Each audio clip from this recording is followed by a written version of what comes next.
Semiconductores. Cuando leemos o escuchamos esta palabra, inmediatamente viene a nuestra mente algo que tiene que ver con la electricidad. Y por supuesto que tiene que ver. En las esquinas podemos ver dos imágenes. En la parte de arriba vemos un bloque de silicio y lo de abajo polvo, que está relacionado con el mismo material. Decíamos que pensamos en la conducción de corriente eléctrica o pensamos en electricidad. Cuando escuchamos esa palabra, podemos ver en el texto que viene abajo de esta imagen de aquí a la izquierda, como aparece aquí a la izquierda, como aparece la contraparte de lo que es un conductor, que sabemos que es un aislante y que también se le llama dieléctrico. Sabemos que son malos conductores de corriente eléctrica. Si nos vamos del lado derecho, ahora vemos la definición de lo que es un conductor, que todos ya lo sabemos, son buenos conductores de corriente eléctrica. Y ahora, en esta lámina, vemos los ejemplos de cada uno de los mencionados, que es la de aquí. De los que estamos mencionando anteriormente, del lado izquierdo vemos a los aislantes y ubicamos a tres que son característicos, que son los cerámicos, los plásticos y el vidrio, y como vemos en las imágenes hay ejemplos del uso de estos característicos materiales que nos sirven para aislar eléctricamente. Del lado derecho tenemos ejemplos de los conductores. Continuamente escuchamos cuando hablamos de estos, como el cobre y como el aluminio se utilizan para todos estos fenómenos de conducción de corriente eléctrica, y sabemos también que el oro es un muy buen conductor de electricidad. La pregunta ahora, ¿por qué son necesarios? ¿Por qué hemos escuchado recientemente en las noticias de semiconductores? Bueno, la definición en general de los mismos nos dice que su conductividad eléctrica está entre lo que es un conductor y un aislante eléctrico, es decir, que no son ni tan buenos conductores ni tampoco son tan malos aislantes. Sin embargo, tenemos que considerar lo siguiente. La conductividad eléctrica que presentan esos semiconductores no solamente es por algo natural, sino porque se controla a través o de procesos tecnológicos, como lo pueden leer acá, o a través de cambios en las temperaturas del mismo. Y en la última frase de la lámina leemos que no es nada más el hecho de que los semiconductores tengan esa conductividad inmediata, es decir, tecnológicamente no solamente eso es lo más importante. Del lado derecho, en las cuatro imágenes, viéndolas de arriba hacia abajo, podemos ver el proceso que se sigue para poder obtener un componente eléctrico esencial en una tecnología actual, que son los circuitos integrados. Es decir, ser parte de un bloque de semiconductor, por ejemplo, el silicio, se somete a un proceso tecnológico en el cual se obtienen lingotes que después se rebanan y se tienen obleas, como las que se pueden ver en la parte de abajo. Se someten estas obleas a otro proceso tecnológico en el que se hace el diseño y la implementación de componentes discretos, como son los transistores, dentro de su superficie o sobre la superficie, que finalmente estos sean adecuados por lo que conocemos como un circuito integrado, que sería la cuarta imagen. Dependiendo de la función que tienen en ese recuadro azul, podemos ver algo característico, que son los tres semiconductores que seguramente estaremos escuchando mientras estamos aprendiendo de este tema, que son el silicio, el circuito integrado, celdas solares, germanio, componentes electrónicos como transistores y arseniuro de galio en los LEDs. Para poder entender un poco mejor a los semiconductores, tenemos que hacer uso del modelo atómico que hemos aprendido en niveles anteriores. En esta imagen se representan dos átomos del lado izquierdo, uno de silicio, y del lado derecho, uno de germanio. Como sabemos, en este modelo, en el núcleo se encuentran los protones, los neutrones y las órbitas que están afuera de ese núcleo. Se representan a los electrones en el caso de silicio, que es lo que tenemos de este lado.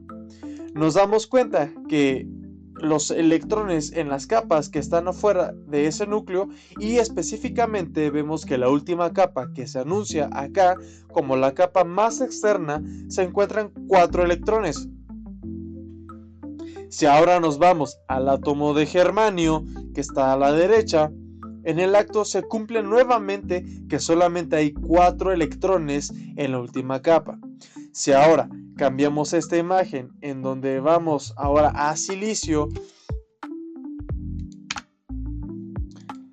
aquí tenemos el silicio, ya como esfera podemos encontrar nuevamente para el átomo del centro 4 electrones de valencia, pero vienen acompañados por electrones de valencia que han compartido los átomos que están alrededor, de tal manera que si nos damos cuenta y contamos los electrones que están alrededor de este átomo de silicio que se encuentra en el centro, nos damos cuenta que son los 8 electrones en esa última capa. Pero como dijimos al principio, cuando vimos la palabra semiconductor, podemos pensar en corriente eléctrica, y por eso tenemos que mostrar esto. Nuevamente tenemos un esquema en donde se presentan átomos de silicio dentro de un material, que este esquema está en 2 dimensiones. Nos damos cuenta que estos átomos cumplen con esta regla del octeto, que es el octeto que cumplen con 4 electrones en su órbita. Tienen 8 electrones en su última capa. Para específicamente, como pueden ver en la parte de abajo, a esta zona se le va agregando energía térmica. Por lo tanto, ahora los electrones que se encuentran en esa última capa, como los otros, empiezan a ganar gas,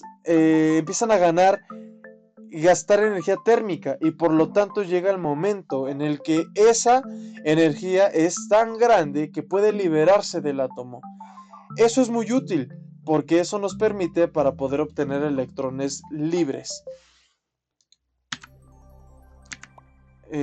los cuales pueden ahora sí ser usados por los procesos de producción. Se puede hacer para los procesos de producción. Y ahora, entonces, ¿los otros no se pueden usar? La respuesta es no.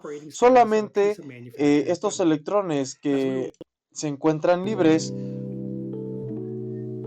pues pueden, bajo la acción de un campo eléctrico, ser usados y ser parte de la corriente eléctrica. Pero una pregunta natural que surgiría aquí: bueno, entonces, ¿siempre se tienen que calentar semiconductores para poder lograr esa característica de tener electrones fuera de sus átomos? No.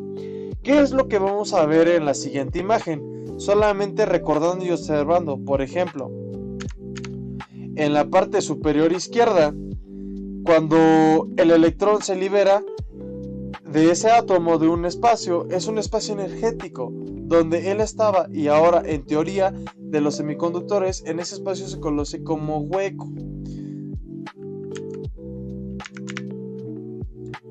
Dopados. Entonces, para contestar la pregunta, ¿es necesario tener a altas temperaturas un semiconductor para producir electrón libre que pueda ser usado como parte de la corriente eléctrica? La respuesta es no. Por esa razón, el proceso tecnológico al cual se someten los semiconductores es aquel que se introducen en los átomos. Extraños átomos, externos átomos diferentes para silicio, para poder lograr esos átomos y que esos electrones sean libres. ¿Cómo se hace? Tenemos acá un bloque que es de la tabla periódica, y podemos ver que el silicio se puede ver en el cuarto grupo, que es la columna que tenemos en el centro. Del lado derecho tenemos al quinto grupo, y del lado izquierdo al grupo 3. ¿Esto qué nos dice? Que los elementos del grupo 5 a poseer 5 electrones en su última capa, que los del grupo 3 van a poseer 3 electrones en su última capa, y por lo tanto, cuando un átomo del grupo 5, como en este caso en la imagen se ha puesto un antimonio, llega y se sustituye en un átomo de silicio, entonces queda un electrón, porque recordemos que este tiene 5 de valencia. cubre la regla del octeto, es decir, hay 8 electrones en la capa externa, pero cada uno libera un antimonio. No trajo 4, sino que tenía 5. Este fenómeno de este efecto se repite en todo el material de la manera que aparecen millones de electrones libres, es decir, electrones que no están dentro del enlace de los átomos, están afuera del material, no están dentro, pero la interacción que poseen con los demás átomos es muy baja. Por lo tanto, se puede asumir que están libres con un semiconductor. Se encuentran en esa condición en el que hay muchos o millones de electrones libres para ser usados como parte de la corriente eléctrica. Se dice que el semiconductor posee las características de tipo N. ¿Qué podemos ver más? Esta condición es la que realmente les permite a los semiconductores ser empleados tecnológicamente en muchas aplicaciones, pero hay que destacar que requiere un control riguroso de pureza. En los laboratorios donde se realizan estos procesos de impurificación, lo que en cierto modo se hacen costosos a los dispositivos electrónicos y por ende a los circuitos integrados, por el caso de los semiconductores tipo P. Pero ahora, la sustitución de átomos de silicio no se realiza utilizando átomos del grupo 5, sino que se utilizan átomos del grupo, es decir, que solamente poseen 3 electrones de valencia, de tal manera que cuando ellos se unen con los demás átomos de silicio que están dentro del material, queda un enlace libre, es decir, un enlace que no se ha completado y por lo tanto a esto se le llama un hueco.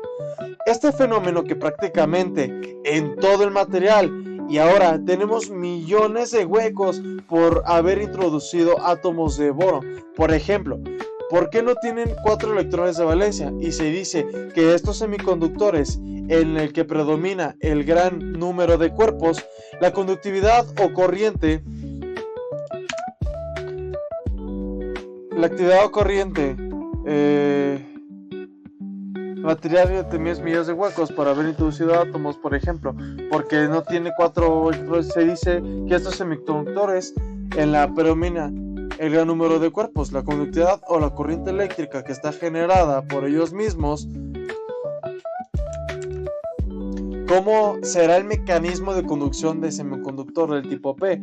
Estos huecos originados por la inclusión de los átomos de boro son lugares disponibles para que los electrones puedan llegar y ocupar ese lugar de tal manera que un electrón que de un átomo vecino puede llegar a completar ese hueco, como lo hace este hueco que elimina por el hecho de que el electrón se haya movido de ese lugar, provocando que ese espacio donde estaba generara un hueco, y de este fenómeno se repite de manera continua y por lo tanto la conducción eléctrica en semiconductores para estos casos se conoce como de tipo P. Semiconductor tipo N, el semiconductor más simple, está formado por 2 capas de semiconductor, una de tipo N y otra de tipo P. En siguientes videos continuaremos con nuestra explicación, pero con esto hemos descrito qué son los semiconductores, cuál es el proceso que sigue y cómo se puede obtener un semiconductor tipo N y un semiconductor tipo P. Gracias.